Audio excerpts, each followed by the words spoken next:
নতুন বছরের প্রাক্কালে ভয়ঙ্কর প্রতিশোধ শুরু হলো ইরানের। এসে গেছে সেই মাহেন্দ্রক্ষণ। ফিলিস্তিনি ভাই বোনদের রক্তের প্রতিশোধ নেয়ার পালা। শুরু হলো এক মহাযুদ্ধ।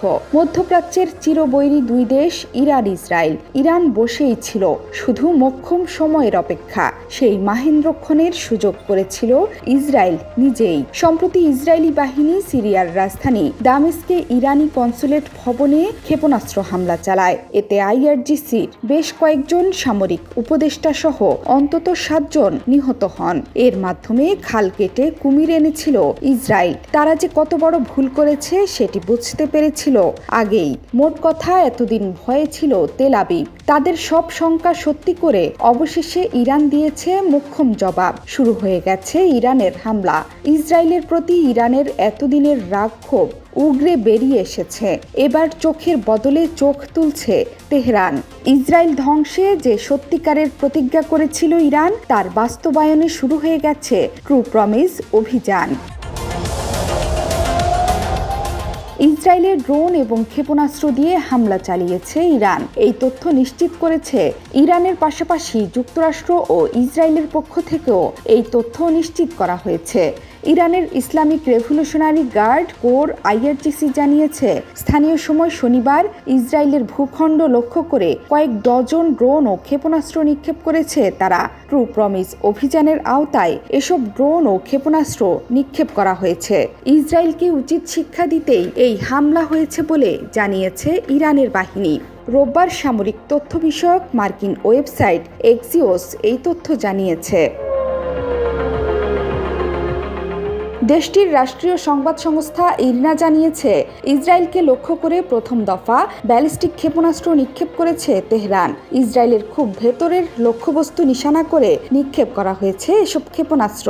ইরানের এ হামলার পর আকাশপথ বন্ধ করে দিয়েছে লেবানন, জর্ডান এবং ইরাক। সামরিক উড়োজাহাজ বাদে বাকি সব উড়োজাহাজের জন্য তাদের আকাশপথ বন্ধ করে দিয়েছে ইরান এবং ইসরায়েল।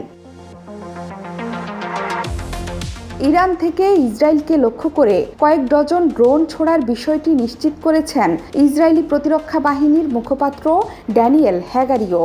এক সংবাদ বিজ্ঞপ্তিতে বলেছেন, ইসরায়েলকে লক্ষ্য করে ড্রোন ছুড়েছে ইরান। এগুলো ছুটে যাচ্ছে ইসরায়েলের দিকে। ড্রোনগুলোর ওপর নজর রাখছে বিমান বাহিনী, যেগুলো ইসরায়েলে পৌঁছাতে কয়েক ঘন্টা সময় লাগবে। ড্রোনগুলো ইসরায়েলের ভেতরে প্রবেশ করার সাথে সাথেই বেজে উঠবে সতর্কতা সাইরেন। ইসরায়েলি সংবাদ মাধ্যমগুলো বলছে, প্রথমে ড্রোন ছোড়ার বিষয়টি শনাক্ত করে যুক্তরাষ্ট্র। এরপর তাৎক্ষণিকভাবে ইসরায়েলকে জানিয়ে দেয় ওয়াশিংটন। প্রতিরক্ষা কর্মকর্তাদের বরাতে সংবাদ মাধ্যমগুলো জানিয়েছে, ইসরায়েলকে লক্ষ্য করে প্রায় 100 ড্রোন ও মিসাইল ছুড়েছে ইরান। এর মধ্যে সিরিয়া অথবা জর্ডানের উপরে বেশ কয়েকটি গুলি করে নামানো হয়েছে বলে দাবি করছে চ্যানেল 12। 1 এপ্রিল সিরিয়ার রাজধানী দামেস্কে ইরানি কনসুলেটে ইসরায়েলের হামলার পর থেকে একাধিকবার ইসরায়েলের ওপর প্রতিশোধ নেয়ার হুমকি দিয়েছেন ইরানের সর্বোচ্চ নেতা আয়াতুল্লাহ আলী খামেনি। পাশাপাশি দেশটির প্রেসিডেন্ট ইব্রাহিম রাইসি, পররাষ্ট্রমন্ত্রী আমির আবদুল্লাহিয়ান ও আইআরজিসি প্রধানসহ শীর্ষস্থানীয় নীতি নির্ধারকেরাও একই হুমকি দিয়েছেন। ইরান ইসরায়েলের এই দ্বন্দ্বে যুক্তরাষ্ট্র যদি তেল আবিবের পক্ষ নেয়, তবে মধ্যপ্রাচ্যে মার্কিন ঘাঁটি গুড়িয়ে দেবে তেহরান, এমন সতর্কতাও দিয়েছে ইরান। তেহরান ওই হামলার প্রতিশোধ নেয়ার হুমকি দেওয়ার পরপরই ইসরায়েলি সেনাবাহিনী তাদের কমব্যাট ইউনিটের ছুটি বাতিল করেছে। পাশাপাশি জোরদার করা হয় ইসরায়েলের বিমান ও আকাশ প্রতিরক্ষা ব্যবস্থা। এমনকি তলব করা হয়েছে রিজার্ভ সেনাদেরও। এছাড়াও হামলার ভয়ে বিভিন্ন দেশে নিযুক্ত রাষ্ট্রদূতদের সরিয়ে নেওয়ার পাশাপাশি দূতাবাসগুলো খালি করতে শুরু করেছে ইসরায়েল। 28টি দূতাবাস বা কনসুলেট অস্থায়ীভাবে বন্ধ ঘোষণা করা হয়েছে। গেল বছরের অক্টোবর মাসের 7 তারিখে ইসরায়েলে এই দশকের সবচেয়ে বড় সামরিক অভিযান চালায় গাজার হামাস সরকার।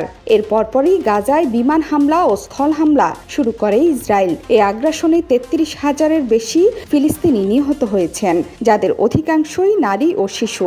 এছাড়া আহত হয়েছেন 75,000-এর বেশি মানুষ।